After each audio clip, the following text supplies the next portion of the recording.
السلام علیکم ورحمۃ اللہ وبرکاتہ۔ مدنی انفو کے معزز ناظرین، آج ہم بات کرنے والے ہیں بر صغیر پاک و ہند کے سب سے پہلے مسلم بادشاہ کے متعلق، قطب الدین ایبک کے متعلق بات کرنے والے ہیں، جس نے دہلی میں اسلامی سلطنت کو قائم کیا، اور جو پہلے ایک غلام تھے اور نسلاً ترک تھے، لیکن اپنے کردار سے اپنے آقا کو یعنی کہ سلطان شہاب الدین غوری کو اس طریقے سے متاثر کیا کہ ان سے پہلے فرمان فرزندی لیا، اس کے بعد گورنری کا تخت ان سے حاصل کیا، اور بعد بجا کر کے ہندوستان کے طاقتور، پاورفل اور سب سے مہان اور مسلمان بادشاہ کے طور پر ظاہر ہوئے۔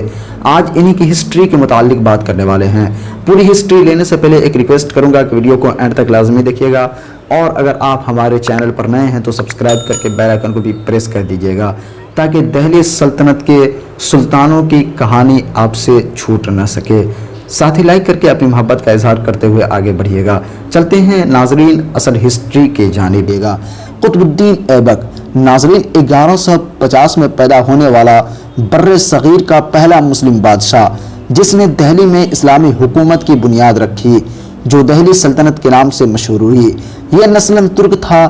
ایک سوداگر اس کو ترکستان سے خرید کر نیشاپور لے آیا اور قاضی فخر الدین عبدالعزیز کے ہاتھوں فروخت کر دیا، یعنی کہ بیچ دیا، جس نے اس کو سلطان شہاب الدین غوری کی خدمت میں پیش کیا۔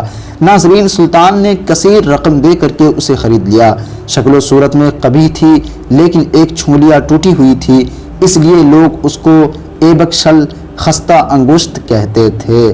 ناظرین، قطب الدین نے رفتہ رفتہ اپنی صلاحیتوں کا سکہ سلطان پر بیٹھاتا چلا گیا اور اپنے کریکٹر سے سلطان کو متاثر کرتا چلا گیا، اس کا قرب بھی حاصل کر لیا، یہاں تک کہ 1192 عیسوی میں سلطان محمد غوری نے دہلی اور اجمیر فتح کر کے قطب الدین ایبک کو ان کا گورنر بھی مقرر کر دیا۔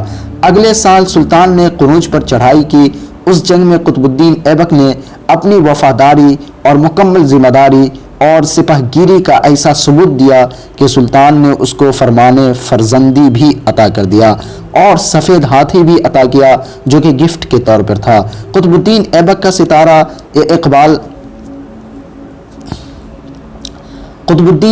ستارہ اقبال چمکتا گیا، اور اس کی فوجیں گجرات، راجپوتانہ، گنگا جمنا کے دوآبہ بہار اور بنگال میں نصرت کا پرچم لہراتی ہوئی داخل ہوئی۔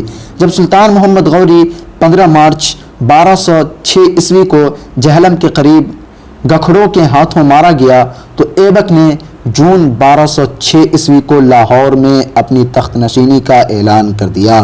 ناظرین، قطب الدین ایبک کی گورنری کا زمانہ فتوحات میں گزرا تھا۔